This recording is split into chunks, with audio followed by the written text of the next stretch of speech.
What is going on, guys? So today I have a bunch of parts for Turd Zilla to install.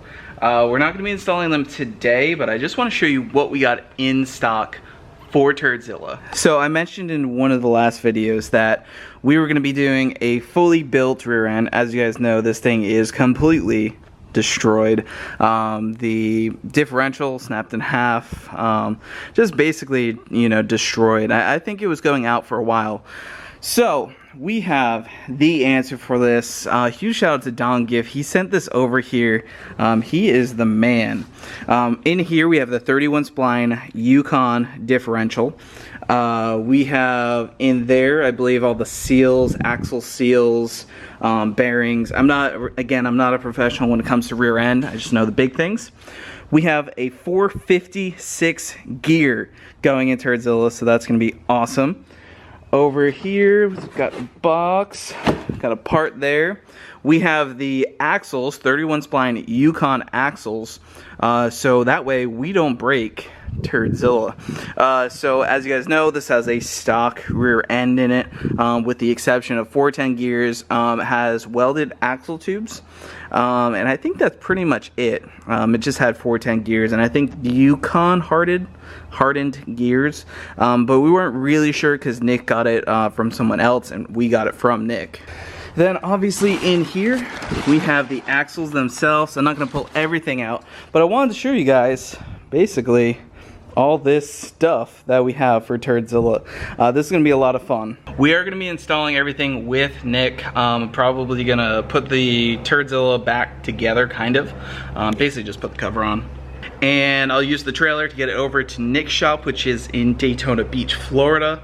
If you guys don't know, Nick is in Daytona Beach, Florida. You can bring your car down to him, get things fixed up, install new upgrades, custom fab work, anything really. So we're gonna be headed down there. We're gonna do the rear end there.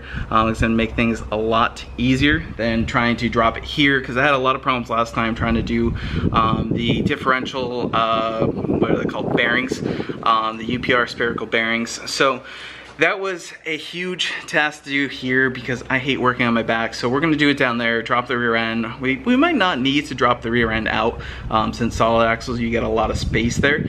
But yeah, that's gonna be the plan. Later on today, we should be going out to some sort of meet. So yeah. I also did get Ashley's car cleaned up. It always looks the same. It looks a lot better in person. But I got it cleaned up, waxed and washed by my friend Michael yesterday. It looks so much better. And of course Cobra's just kind of sit in here because this is waiting to get the rear end stuff. It is filthy from the track day in the rain. I gotta pull the stickers off and everything, but hopefully we can get this thing back on the road because I'm excited to do that. In terms of other things going on, we have the Maximum Motorsport stuff that's going to be going into the Cobra. I think we're going to tackle the rear end on Turd Zilla first, and then we'll tackle the rear end on that. And we also have the drive shaft here for Ashley's car waiting to be installed so that we can go around some 10-second quarter miles in Ashley's car. So I don't think we're going to be going to a Mustang meet tonight. Probably just going to be hanging out. I haven't started Turd Zilla in a while since we broke the rear end. I'd like to get it off the jack stands and get it ready so I can throw it on the trailer. I'm also going to be having Matt from ID Motorsports. He's going to be tuning this thing finally. We're just going to do a basic remote tune. There's no need to put it on a dyno. It's a really basic setup. I feel that the tune, which the tune in it right now is a SET strategy tune for a 2-valve. So it's a 4-valve with a 2-valve tune. So I think that it has some power to be made on the top end, basically from 6,000 to 7,000 RPM. Basically the range that a 2-valve doesn't have. So I would like to do that. Hopefully with that and the 456 gears, we can get this thing somewhere in the deep 12s. So I am putting the stock airbox back together. Very simple process. I would like to put like a JLT cold air intake on this. For now, I'm just going to put the stock intake back on. Ignore the oil here. I finally sold the B heads off the original Cobra engine, so I finally got those out of there. I still got a full Cobra harness in here. I got a lot of stuff to sell, and we got more parts to install, but hopefully one day I'll have this cleared up and then I can finally put a lift in here, which is what I really want to do. All right, let's start up Turd Zilla and see if it still has some battery.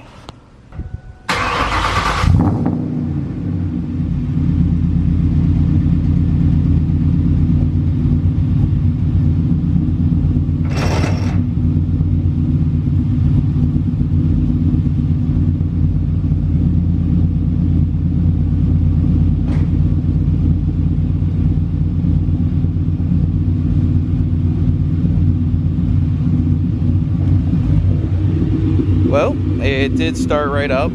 I also did try to see what would happen if I put it in gear and let it out.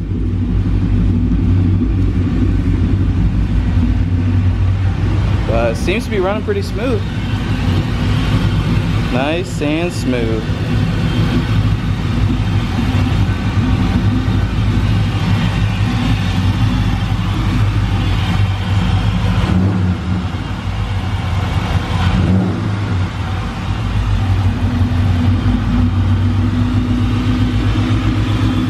Alright, so we are plugging in the SCT tuner. We're going to go vehicle function, or let's see, vehicle info. We're going to turn the key on, and we're going to read out the strategy.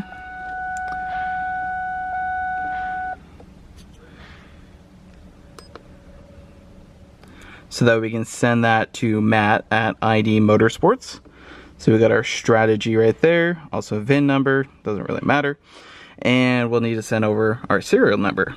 Alright guys, so I am wrapping up the video right now. I hope you guys enjoyed it. I know a little bit short, but I wanted to show the parts that we got in for Turd Zilla, and I wanted to talk about, you know, the goals of Turd Zilla. So obviously you guys know autocross is a big component of that, and I absolutely want to make the car well-rounded, but I also really enjoy drag racing.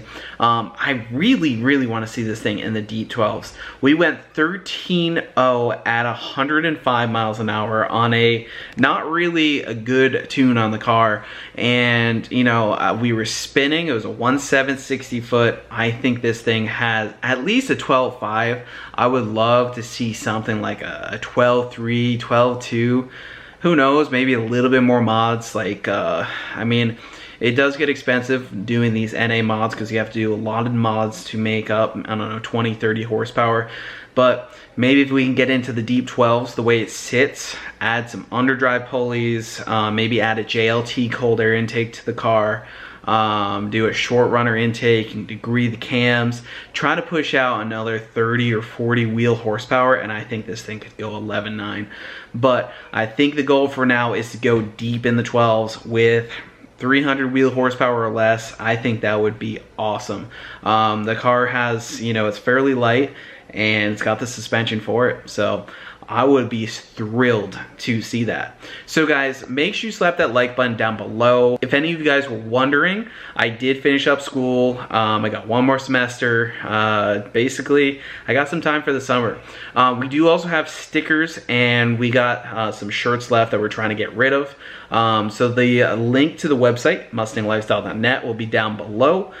And if you have any questions, leave them down in the comments section below. I love seeing your comments. Don't be afraid to comment. For any of you guys who don't usually comment, I want to see you guys commenting down below. And ask me a question. I'll answer it. And yeah, make sure you slap that like button. Do it right now. And we'll see you guys next time. Roll the intro. I'm a lone wolf. I'm a lone wolf. I'm a lone wolf. I'm a